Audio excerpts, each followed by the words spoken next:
Keiichi Tsuchiya drifts using 6 different drift techniques. サイド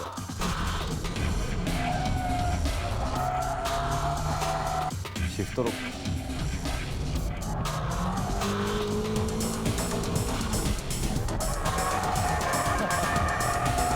パワーオーバーブレーキング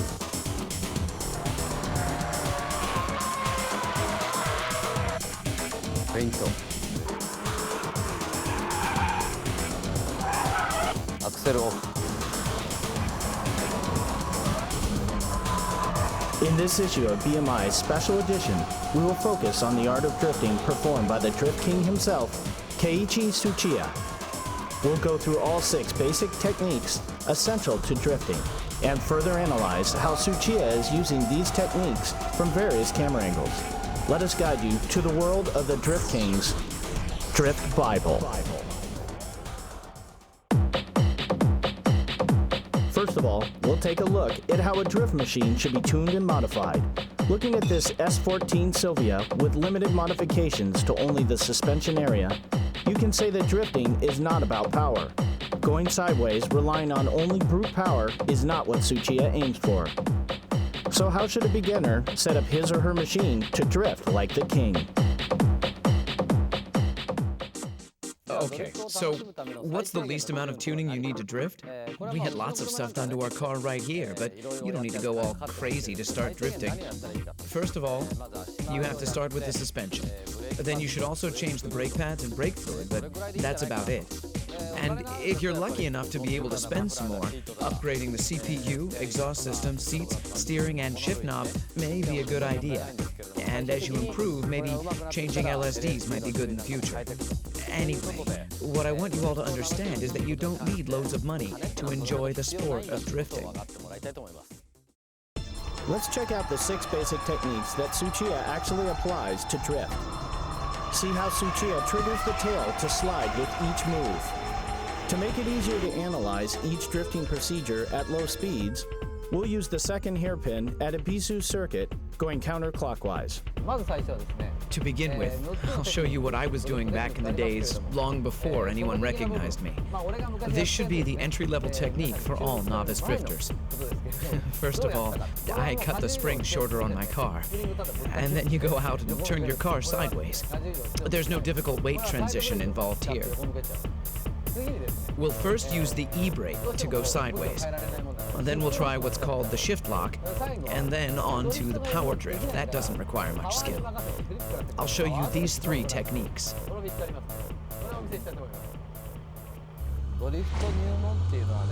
This one's for all beginners. Everyone goes through this stage. I started off doing this too. This drifting relies all on the e-brake. Straightaway, brake, toe, and e-brake. Right there. Just like this. Well, it all starts from something like this. Don't worry about how you exit the corner. Just try to pull the e-brake at the corner entrance and concentrate on making the car go sideways. You brake and then turn the wheel, step on the clutch, and pull the e-brake. Release the e-brake, go into countersteer mode, then wait. Wait until you know that the car is facing the corner exit direction.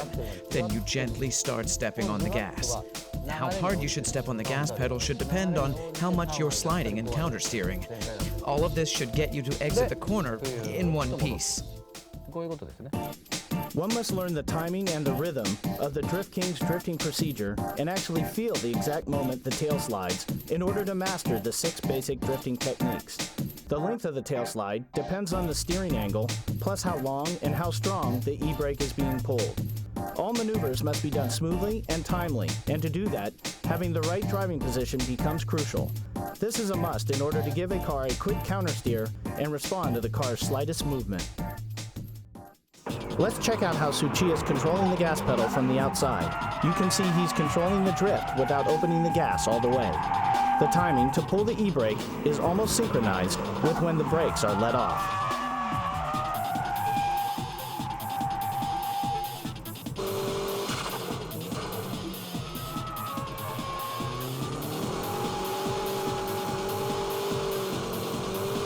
The second technique is the shift lock.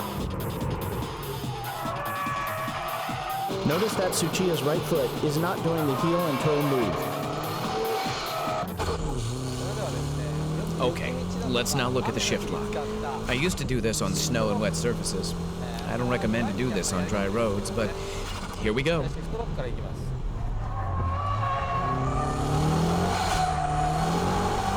Just like that.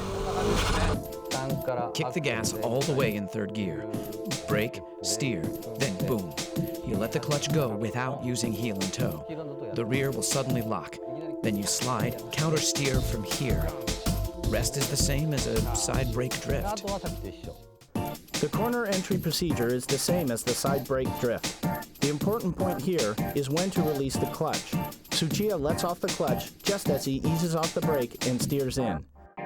His braking only lasts for 2 seconds. It's like brake, brake, gas. The tail slide occurs right as he steers into the corner. This is how the car starts drifting from the corner entrance.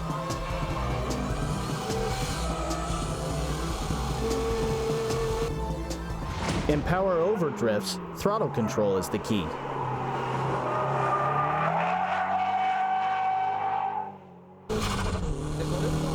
I used to do this when I couldn't drift yet. I'd brake like this and try to drift, but I couldn't because I was too scared. So the only thing I could do was to step on the gas all the way at the corner exit. I used to practice this on the snow as well. When you can't do anything about the strong understeer at the corner entry, you should try this on snow or on a wet surface to practice. Steer into the corner even if you feel the understeer, and at the corner exit, just floor the gas and make your car go sideways, and as you exit, countersteer. This should be the easiest way to drift at the entry level rather than side brake drifting and shift lock drifting. You should practice this on a slippery surface, and remember not to step on the gas until you've reached the corner exit point. Because if you give too much gas before this clipping point, you'll end up understeering. In this case, the corner entry is the same as before, gradually opening up the gas until the clipping point.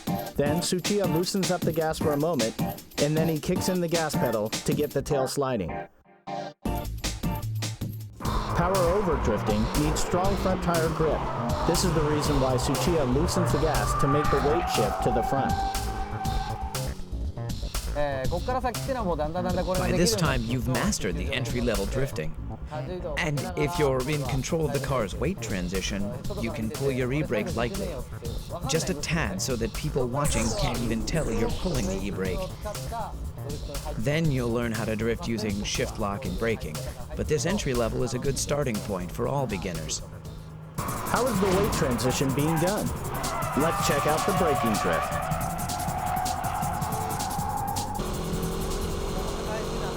The three important things here are when to steer in, when to shift down, and how long you keep braking. These are the three most important factors. Okay, I'm in third gear, I'm stepping on it, I'm speeding, then brake. How much you brake is crucial. If you kill the speed too much, you'll end up stopping before you drift like this, and with understeer. So you'll need a fair amount of speed even when you begin braking. Slow down to about 70% on the straightaway, then let go. Let go of the brake and steer into the corner. Here, you're a little overspeeding. If you brake through the corner, you'll end up with understeer. So first brake and then turn, heel and toe and steer in towards the clipping point. You'll be overspeeding here as well. Then you shift down to second gear while leaving your foot on the brake. Let's say you're running around 5,500 revs when you shift down to second gear. Release the clutch like you're running around 5,400 revs, but don't let the gears lock. It's similar to shift lock drifting, but you don't lock the rear tires with braking drift. Anyhow, that's how I do it. Sometimes I drift by only braking, like through corners where I can enter and exit in second gear. I step on the brakes, leave the brakes on, then turn, and I brake once again towards the clipping point. Then the car starts to slide. With this kind of drifting, I concentrate on the front and rear brake balance. If only the front brakes work and the rear don't, it's impossible to brake drift. You can't control the shifting weight of the car if only the front brakes work. Obviously, braking is the key here. Tsuchiya is not braking hard at all. He's stepping on the brake with a certain rhythm to adjust the speed. If you coordinate the steering work to the braking, you're a step closer to Tsuchiya's braking drift.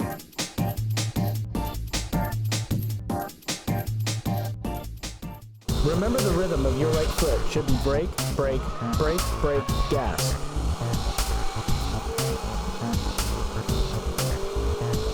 Steering into the corner and shifting down should be done simultaneously.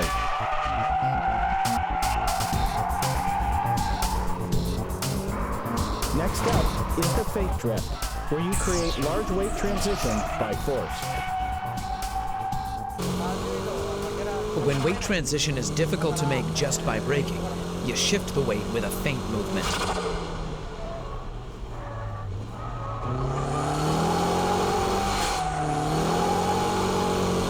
Quickly steer like this, and at this point, my foot is off the gas. And when I juke the car like this, the car bounces back with the weight, and that's when I step on the gas pedal. It's just like a pendulum, and you use that return force to make the weight transition. Here too, I've stepped on the gas, all the way for a second, before I let go, in order to get the car to slide. Once the car is in sliding mode, release the foot from the gas, and control. I used to do this a lot on snow. If you're going too slow, you have to step on the gas to make it happen. But if you're going fast enough, and you steer to the left and quickly steer back to the right, your tail will automatically start to slide. But you know, I wasn't that good back then, so my car would lose speed while I was doing all that. That's when I learned to give the car some gas to make the car slide, so that I can drift, even at such speeds. Because of the inertial force from the feint action, the braking doesn't have to be as strong as the braking drift. It's all physics and dynamics, but the rhythm of the right foot is always the same.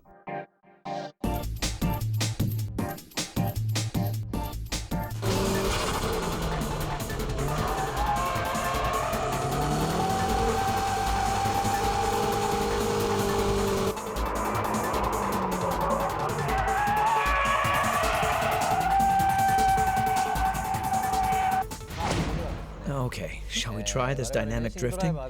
This one's pretty difficult, so even professional racing drivers like us can't always get it right. Drifting begins from stepping off the gas, just like the Fuji Speedway's 100R or the final corner at Tsugo.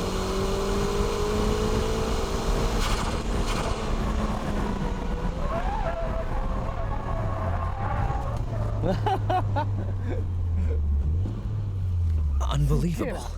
That was awesome. It's so tempting to brake. Here in Ebisu, this 100R corner is a third gear corner. You step on the gas all the way in third gear. Then the difficult part is where you release your foot from the gas pedal for a second. You're coming in with enough speed in third gear. Steer into the corner, and the moment you release the gas, you start to slide. On this particular track, you need to get ready for the final corner at this point and slow down. But for now, we'll ignore that to show you guys this dynamic drifting. So when you release the gas, your tail will slide. Then you just counter steer and control. I use this a lot at the Fuji Speedway's 100R corner.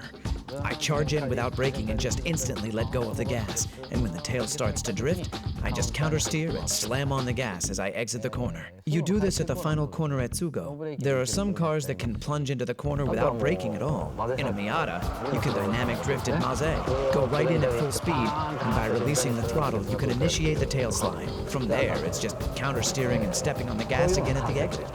And that's what I call dynamic drifting. This is an example of not how he stepped off the gas, but how Tsuchiya was able to avoid crashing. His lightning-quick steering work is simply unbelievable.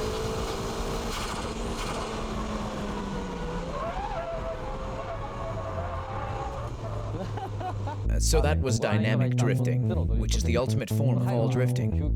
That wraps up the 6 basic techniques of drifting. I won't recommend the dynamic drifting at the early stages of learning how to drift, since it can be dangerous. With the mastering of all these 6 basic techniques, you too will be able to drift like a pro. The first thing you have to do if you want to take up drifting is not to be afraid. Try to have fun. Don't think too much about weight transition, dynamic drifting, and your suspension setup.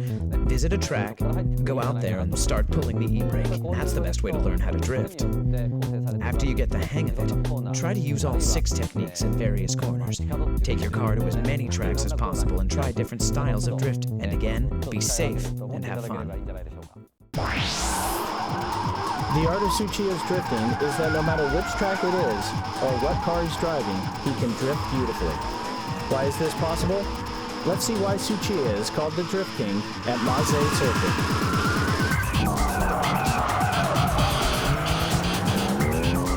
We're at Maze Circuit in Niigata Prefecture. I hope you understood the basic techniques that I showed you at Ebisu. Here at Maze, we're going to be applying those basic techniques to high-level drifting. As you can see from the track layout, Maze Circuit is composed of many types of corners, from low to mid-speed corners to high-speed corners, where I can show you the e-brake drifting, power-over drifting, and dynamic drifting. Well, the dynamic is too dangerous here, so we'll try a combination of the brake drifting and dynamic. And we'll show you how to do this with various types of cars, actual cars that you might own. I'll show you how to drift with cars that won't turn well, or have strong oversteer, or even cars with very little power. Here is a demo run by Tsuchiya in a nicely tuned S14 Sylvia. I have to warm up my tires first. This slightly wet condition can make the car oversteer or understeer in certain corners. So, let's warm up the tires and the brakes first.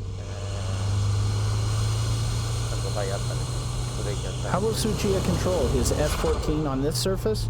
The G-ball will indicate the weight transition at each corner.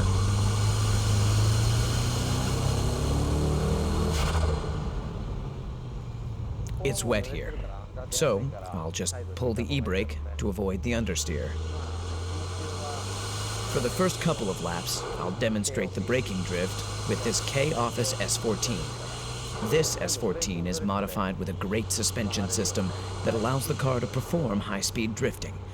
I should be able to clear all corners with the braking drift.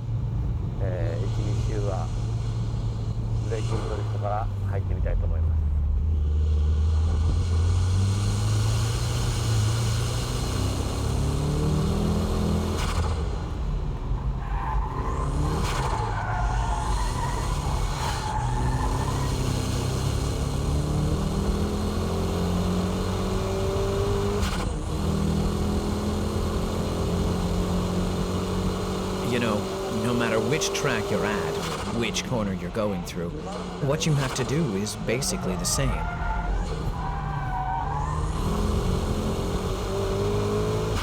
It doesn't matter if you're in Ebisu or Maze. It's the same thing. Braking drift is controlled by the braking power, your braking touch. Oh, it's wet here, so I should take it easy. According to the length of each corner, you need to adjust the force of your braking.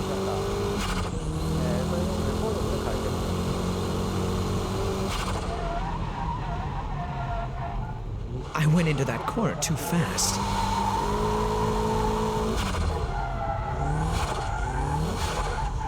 It's all wet here.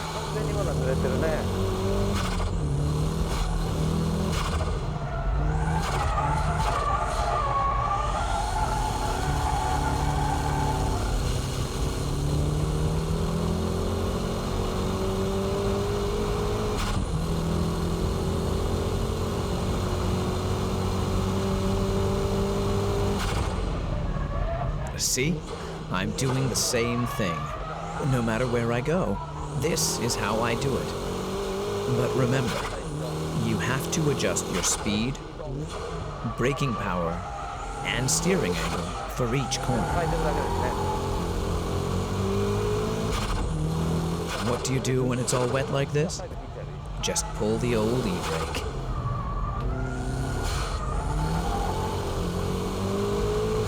In corners where understeer is strong, just pull the e-brake. It's best not to use it too much, but you can do it when you're still learning. Oops, that was understeering right there. Here again.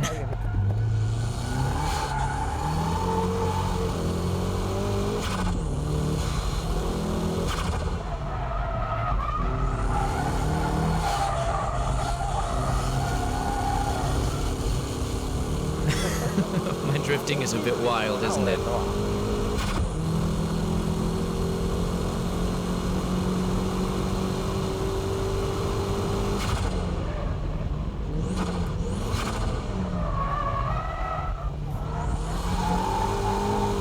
That corner entry began as a braking drift, but towards the exit I switched to dynamic drifting.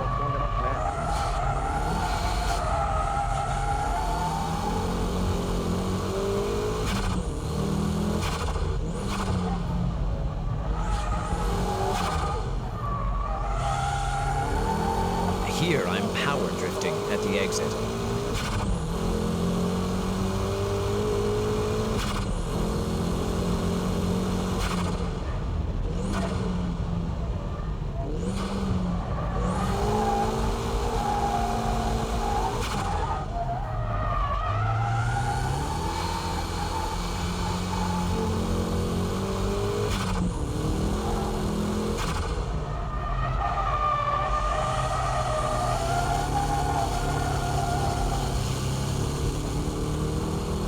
Yeah, this is how I do it. That's almost like dynamic because I only touch the brakes just a bit. It's a combination of braking and dynamic. Brake and shift down to second. Ride the brakes a little, then transfer the weight to the front. And from here, it's power drifting. I'm going uphill here, so I'll give it a little more braking so that I can get a stronger weight shift and leave a little braking here as well.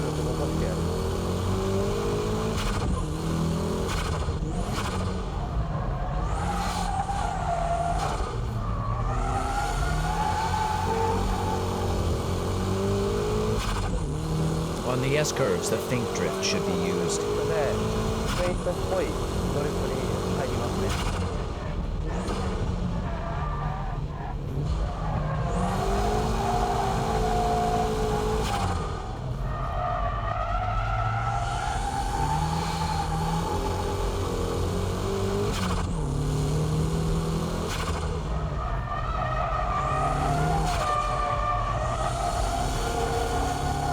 It goes like this. Anyway, like I said, what you do is the same no matter where you go. In braking drifts, just remember to leave that foot on the brake until the weight starts to shift, synchronizing it with your downshifting to third and to second gear. The car will automatically turn in, and then the car will either lose front grip or lose traction in the rear. You let the rear lose grip by adjusting the brake pedal.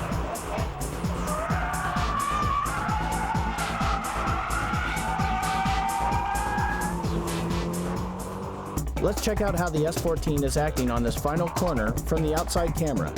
This well-balanced S14 Silvia goes into braking drift by a light touch of braking and smooth steering work.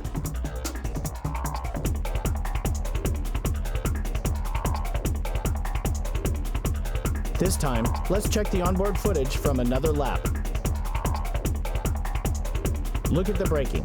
Just like at Ebisu Circuit, Tsuchiya is getting the tail to slide by pumping lightly on the brake.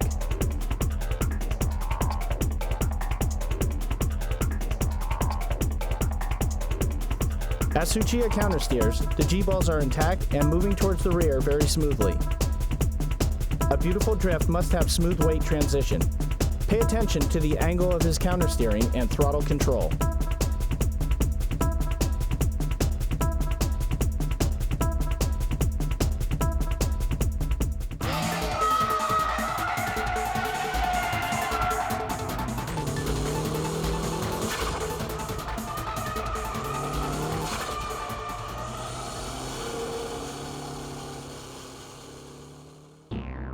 Okay, like I said, there are cars that don't turn well, resulting in strong understeering.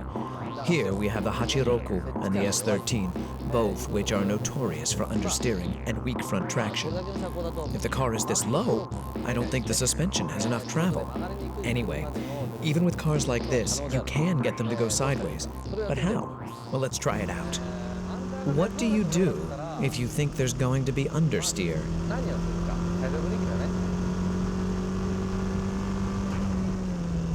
Remember, pull the e-brake. After braking, and if the weight doesn't shift enough, what do?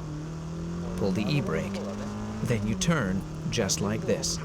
It's the same here too. If the weight won't shift, e-brake it. It's the same at the next corner as well. No weight shifting, then pull the e-brake. And this time, use the brake pedal to turn back.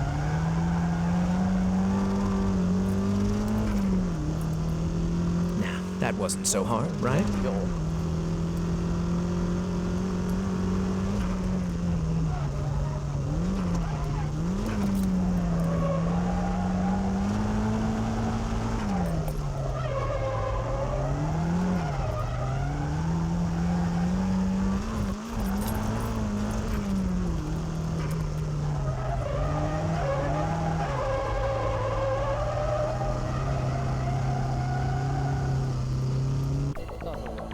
I'm standing here at the first hairpin curve on the Maze circuit. I'd like to demonstrate the different drifting procedures with different cars. The S14 Silvia has good front grip and a good weight up front, which enables the car to turn easily. All I had to do was create and control the weight transition with my braking. In contrast, the S13's front grip is terrible. Yes, like your car, probably. If you install one of K-Office suspensions, it will go away, but I'm not here to advertise my product, so let's move on. Okay, you start. This is the first corner. You're climbing up to around here, and understeer is strong going uphill. And with the S14, I could easily turn into the corner with a little steering work, and by riding the brakes a little. The S13 and the Hachiroku won't turn enough because it needs more front-end weight. So what do? I give it stronger braking in order to create stronger weight shift to the front. Actually, the braking I do here is the equivalent to how long and strong I brake with the e-brake. Remember, always to shift more weight towards the front end. So here you're going uphill, and when you reach the top, you start braking. And as you turn into the corner, ride the brakes longer compared to what you would do on an S14. Then the rear end will start to slide. From here, you just smile and step on the gas to power drift right out from the corner. Next up is a champion of oversteering, the MR2. I mean, these types of cars won't stop once it starts going around. Just like the NSX, these mid-engine layout cars have light front ends and heavier rears, which makes them spin happy. Oof, that was close. When I ride the brakes like I did with the S14, this happens. Adjusting the pressure you brake with and how long you brake entering the corner is the key here. The difference between the S14 and the MR2 is the braking power you apply.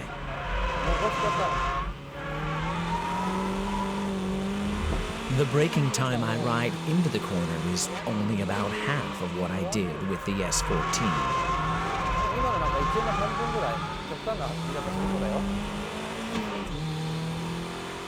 Right here, I quit braking already.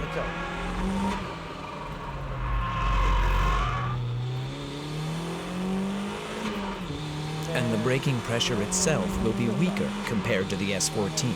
Of course, the method to decrease speed is exactly the same, but here, you leave the brakes on. That's the difference. Here, you begin your countersteer a bit earlier.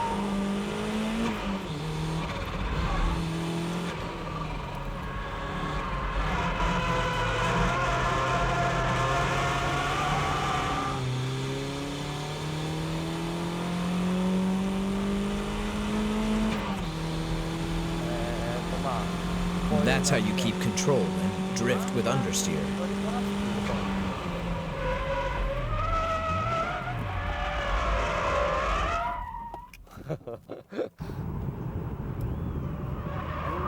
Oops.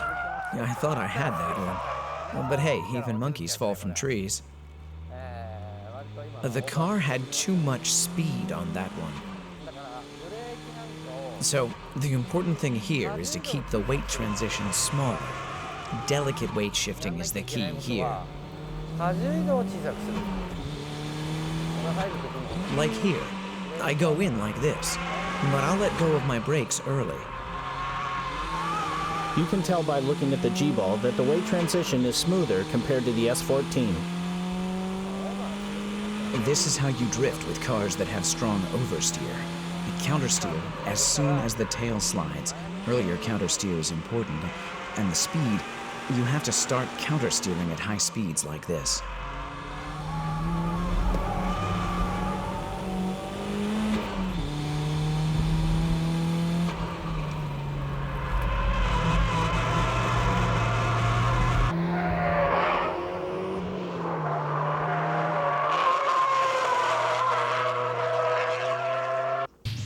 That's how you drift with oversteer cars like the MR2. The difference between the cars I've shown today is like this.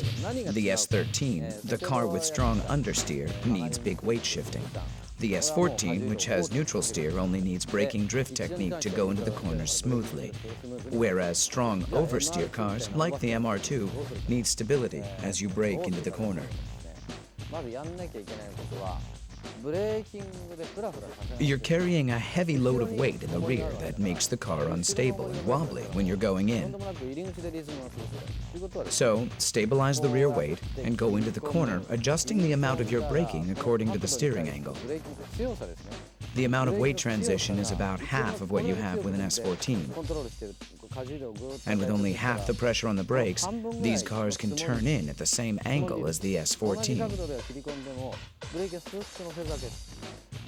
The S14's countersteer is sharp compared to that of the MR2, so what must be done on the MR2 is the exact opposite. When you steer in, let off the brakes early. The tail end will react and start to slide. Then you countersteer. On the S14, I countersteer at this rate, but on the MR2, I steer like this and wham.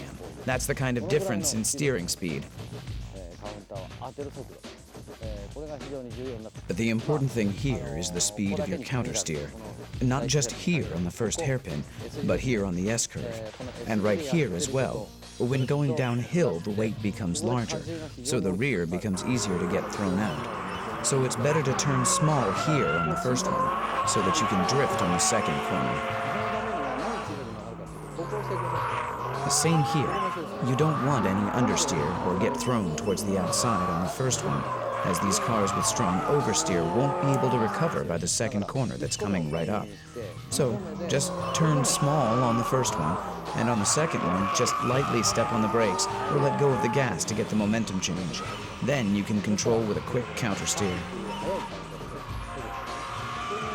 Compared to FR cars, these mid-engine cars have good traction. Therefore, the driver has to act quickly and perform the next move earlier. You can wait for the tail slide to ease down a bit before you hit the gas on FR cars. But on these mid-engine cars, you don't wait. But you hit the gas while the car is still sliding. You have to get the car to power slide immediately. And without stopping the tail slide you're in during the midsection of the corner. Everything has to be done earlier on mid-engine cars compared to FR machines. Mid-engine cars, like the MR2, have heavier loads towards the rear compared to FR cars. So mid-engine cars tend to have a stronger grip with the rear tires. Hitting the gas early makes the rear tires lose traction, which enables the car to slide and drift.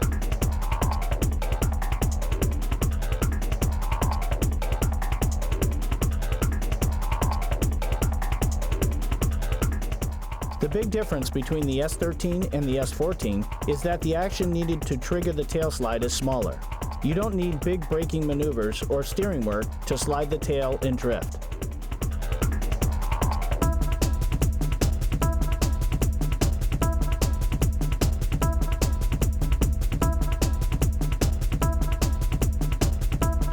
Further, by checking the different laps, you can see Tsuchiya stepping on the brakes with more pressure, but the tail doesn't slide.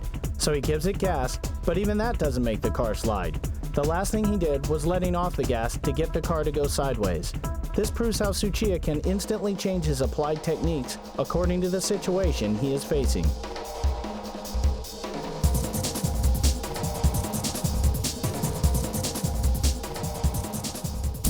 さあ続いてはですね Okay, now, how do you drift with a car that doesn't have much power? What I'll be explaining to you here is from way back when I used to drive the Hachiroku every day and night. And that's like 15 years ago. With this car, it's all about flooring the gas pedal all the way from the entrance to the exit. This car's been nicely lowered as well. Mine used to look like this. You have to step on it to make this thing go sideways. With these underpowered cars, you just have to keep the gas on to get it into power drift mode.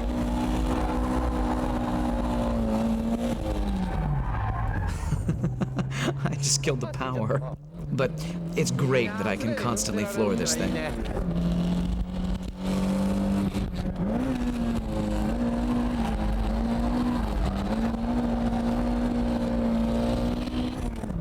This is great. I'm flooring it. It's so cool. I wish Toyota could make cars like this again.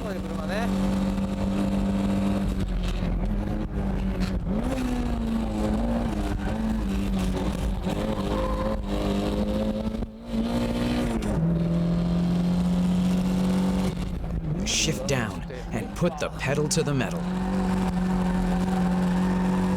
It feels great. Just the right amount of power to have fun.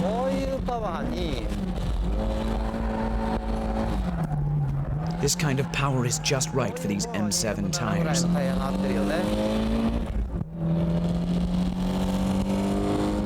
Feels good. Now, this is fun.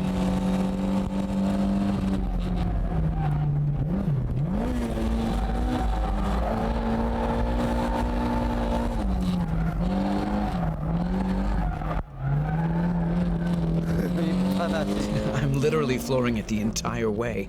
Do you know any other car that can do this?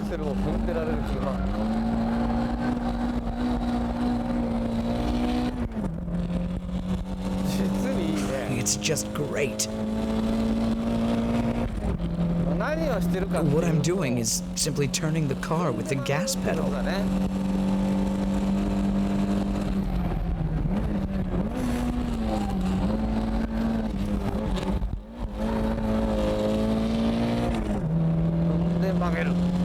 Step on the gas to make it turn, brake, and shift down, then step on the gas again. Step on it to let the rear go. You have to keep revving it within the torque band.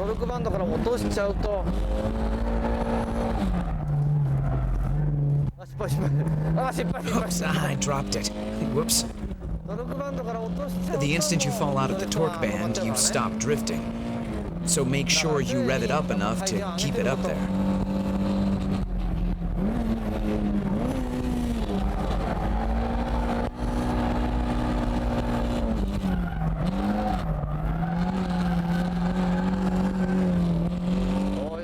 This is what I mean.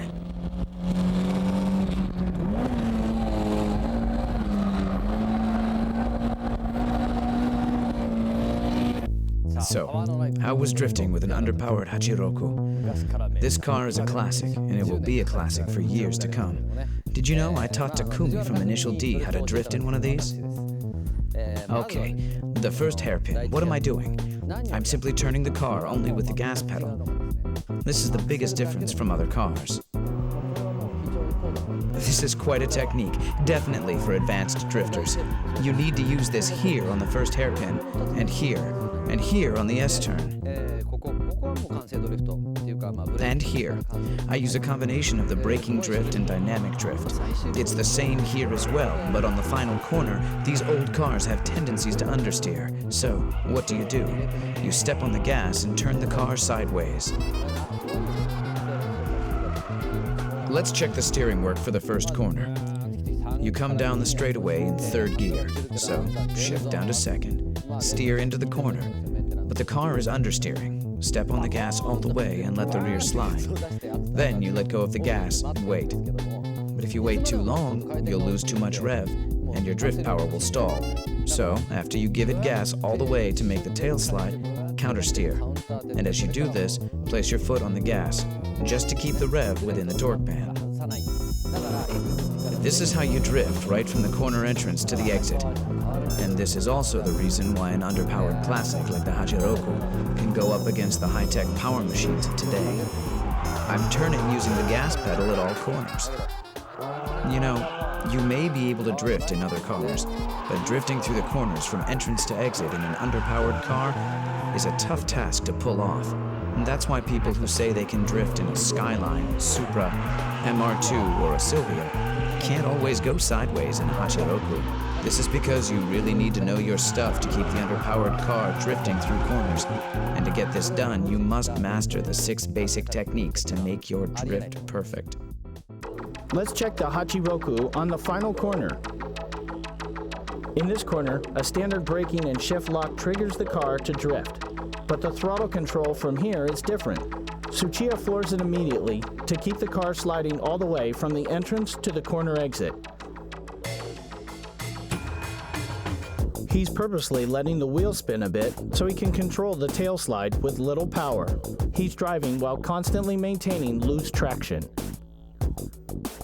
These 6 techniques and their various application make the Drift King go sideways.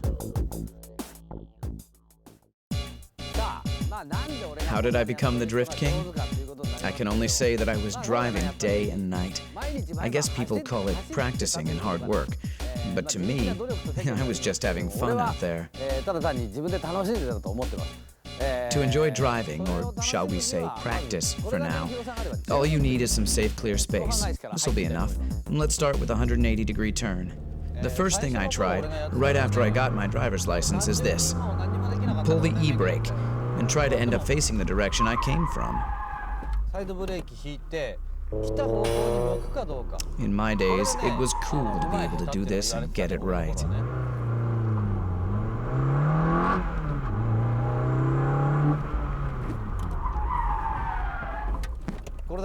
You know, you guys have these cones or pylons now, but in my days, we didn't have anything like that, nor were we smart enough to think of using one. If I had these cones back then, I would have improved much faster. Obviously, in the beginning, I couldn't get it right like this. It used to be like this. I was scared and didn't know how fast I should be going, so I would stop like this. But turning the car in the direction that you came from, without stopping the engine, means that the driver is stepping on the clutch to turn the car around. In the beginning, it's okay to mess up and stop facing the wrong direction, or even stall the engine. But don't get scared. Just try it in a safe, closed environment. And once you learn how to turn 180 degrees with an e-brake, your next step should be making 90-degree turns. I never did this on the streets. The important thing is to keep trying, and of course, practice in a safe place. Turning 90 degrees is a cool trick. Let's say this is a right-angle corner, and you go like this.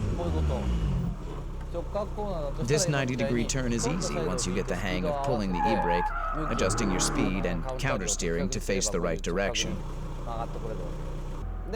Once you master these 2 techniques, you'll want to install an LSD. You'll be able to turn 180 degrees and move on to doing 360s without stalling the engine. But remember, this is after you've completed the 90 and 180-degree turns. Believe me, you will be able to do this only if you know the basic techniques of sliding the car from a simple tail slide to a power slide, adjusting the drifting with your gas pedal. The LSD really comes after you master the basic techniques. The important thing here is to discover how much fun it is to play with your car. Like here, I can turn just by pulling the e-brake. When you learn to do this correctly, you'll want to do it on the track. The main objective of this special training program is that you have fun driving your car. If you have fun, you'll be calm enough to sense the behavior of your car, and at the same time, you won't be scared of your tail sliding anymore. Tsuchiya says that if you go through these training programs, you'll be able to drift on track for sure. Watching this DVD should enable you to look over the weak points of your driving, and from there, try out the various drifting techniques that Tsuchiya has illustrated. The lesson continues.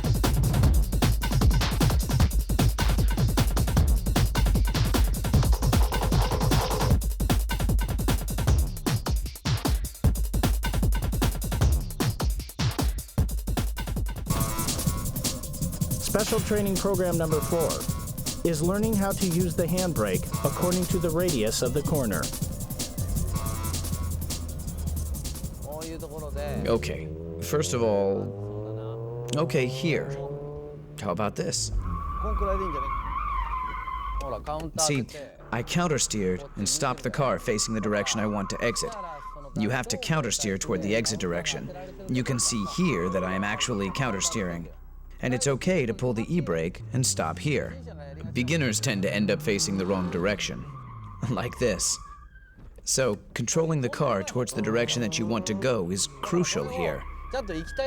You can do this by adjusting how long you actually pull the e-brake. I was supposed to go that way, but I was pulling the e-brake too long. But let's face it, you'll mess up at the beginning, so learn from your mistakes and don't smash up your car and pay for repairs all the time like I did. You guys have places like this, Driftland. I think it's important to practice without worrying about your repair fees or putting someone else in danger.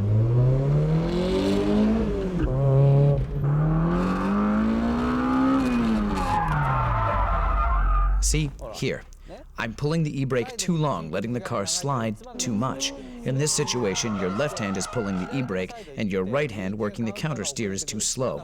This is how you'll end up facing the direction that you came from. So, just shorten the time you're pulling the e-brake.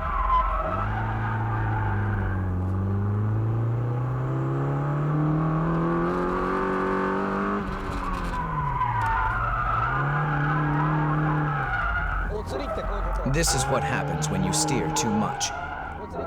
This was a good example. As you just saw, I began countersteering too late, and then I recovered the countersteer too late. As a result, my car just lost control. If all my steering work was done earlier, I could have avoided this.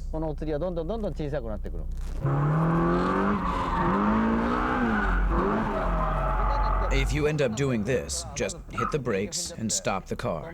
Take a deep breath and calm down. You won't get anywhere trying to recover from this state, so just stop the car and chill, okay? And start from zero all over again. Okay, let's review the training program.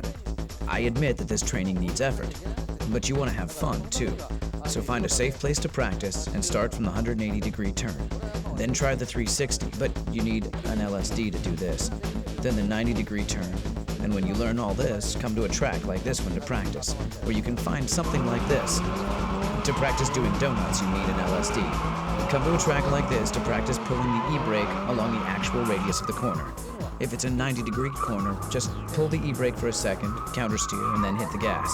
For 180, which actually is a U-turn, you need to keep pulling for at least 1 second to let the tail slide. So practice and learn to get the feeling of what kind of speed, angle, and steering work is needed for various turns. I said practice, but you'll have so much fun, you won't feel like you're practicing at all. You'll have a lot of fun, I can guarantee that. Until you can do all of this with your eyes closed, you'll be spending a lot of your pocket money on tires. You know, if you can't afford new tires, just get some nice ones for the front and go to a scrapyard for the rear tires. Used tires from a scrapyard can be put to good use on a drift machine.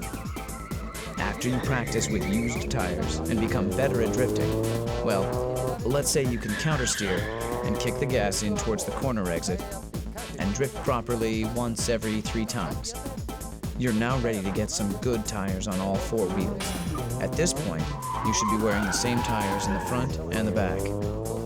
With new tires, you're dealing with real grip. And here, maintenance is very important. If you are like me, and you love cars, you have to take good care of them. right? そういう練習をしていくとまずサイ If ド you ブレーキ practice like this, with your e-brake all the way up here, if you leave it, you're out. Your e-brake should at least be like this. Sometimes there are guys going like this. I mean, you're not driving a train for crying out loud. So please, use some sense to maintain your car. そういうメンテナンスをちゃんとやるように、サイドブレーキの緩み I used to adjust my e-brakes once a month. Back then, the e-brake was all I had. At one time, I couldn't turn without it. I'm 切 serious. れないそういう時代があったわけですけど、そして前後のブレーキバラン And brake balance is also important. Racing cars have brake balance adjusters, but production cars don't. So we have to adjust brakes by changing the brake pads. Beginners tend to think that just changing the front pads can make some difference. But what a big mistake. It will make some changes, but it just messes up your balance. For instance, my front pads are Image C2, but if the rear pads were stock, only the front pads will work and mess up the balance. But again, there are preferences according to the driver. So another important thing is, don't just imitate the pros and simply install pads. You need to find the ones that suit your driving style. I like the linear feeling, but you might prefer ones that need hard braking to get it working, like the Super Sports brake pads. した方がいいと。で、 So, choose the right pads depending on your style and the front tire grip. Doing nothing to the rear won't get you anywhere. I assure you, you'll have a hard time in the corners. Say you're in a braking drift, and beginners often pull the e-brake, right? In that case, you need a decent pair of rear brake pads to get the rear tires to lock by pulling the e-brake. Plus, if you're wearing poor grip tires on the rear, it's easier to lock them with decent rear pads. すぐもうリアがロックするからドアタイヤ入れてると。で、 When you become an intermediate drifter, you can now step on the gas when you're tail sliding, right? If you drift for 5 days a week like I used to, you need to overhaul your LSD once every month or so. 2ヶ月のうちにはもう LSD のオーバーホール。これに入ってる。 This means if you go drifting once a week, you'd need an LSD overhaul at least once every 8 months or so. An LSD that needs an overhaul feels like a viscous LSD, and it's not fun at all. The car won't exit properly, and sometimes kills the drifting. You only end up with worn-out rear tires because the inner wheels keep spinning. It just ruins the fun of drifting. So make sure to overhaul your LSD and maintain your drift machine in healthy condition. You will have more fun on a well-maintained drift machine. 車をちゃんとしておくとドリフトは面白くなります。 The Drift King. Tsuchiya says, I still want to get better.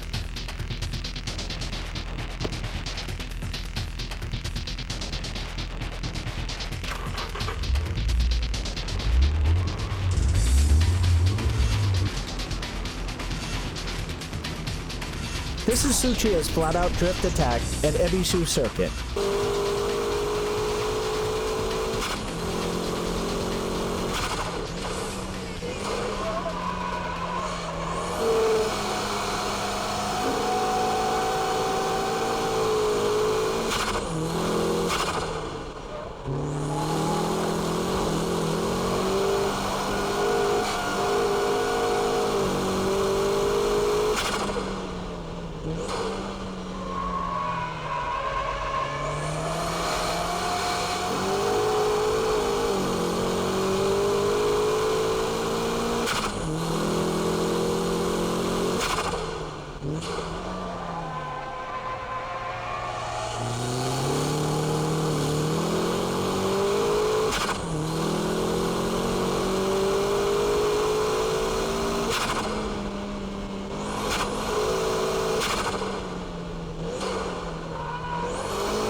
When you can drift for show, then you're ready for the ultimate drifting style, the high-speed drift.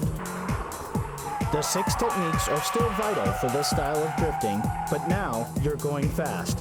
When speed and drift meet, you get the ultimate driving style. The high-speed drift is composed from small countersteering and velocity.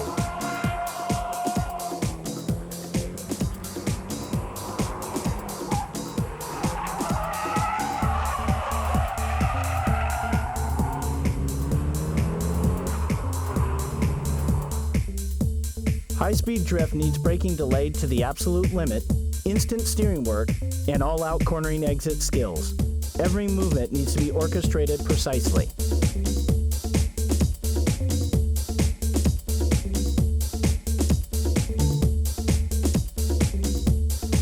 Focus on the steering work as well.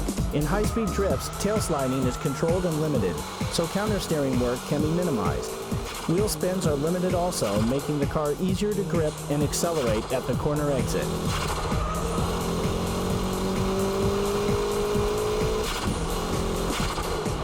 Let's compare the high-speed drift and the show drift laps at Ebisu. Show drifts keeps drifting from the entrance to the exit.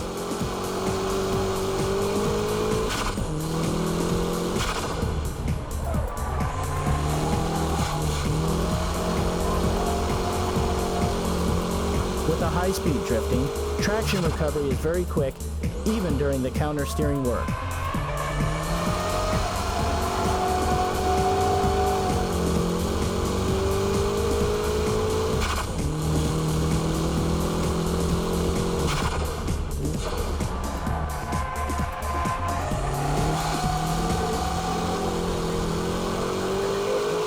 The steering angle is kept at a minimum as well.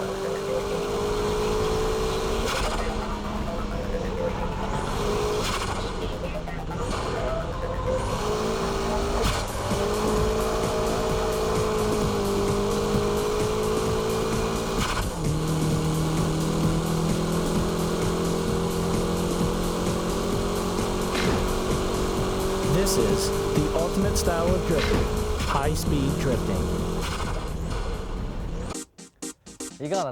So, how did you like the BMI Special Edition Drift Bible? I hope I was able to show you the profound world of drifting. It's a driving technique and also a sport in its own category. When I first started drifting, I was having a ball just going sideways, but some people used to criticize my driving style and say that it wasn't real drifting because I was using the e-brake and shift locks. But I didn't care and I just kept at it. And at the same time, having a great time.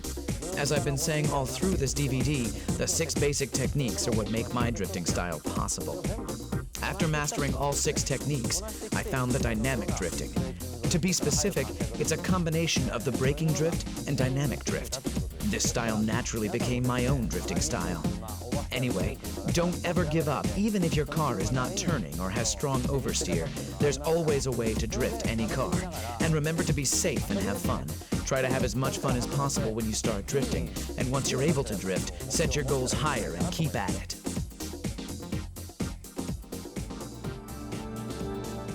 Aim to become the next Drift King.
乗用車と F1 みたいなもんだからそれは無理でしょう。あっという間で追いつかれちゃうよ。80 right over crest 40 6 left over crest 20 5 right crest over crest long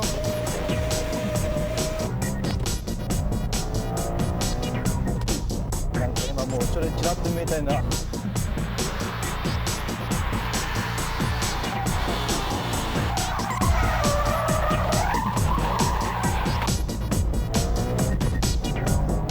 もう来た。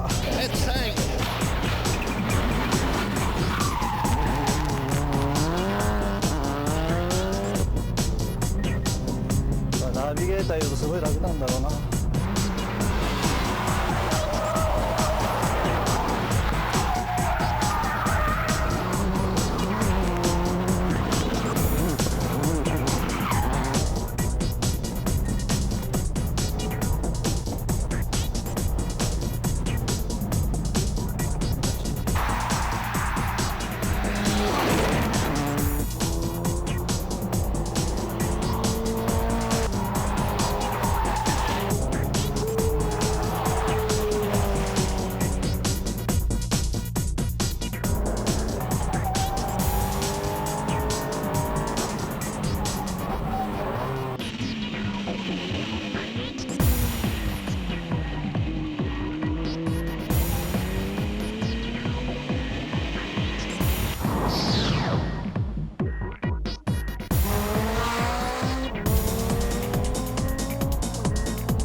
直線ばっかじゃねえんだよ。おい、こら。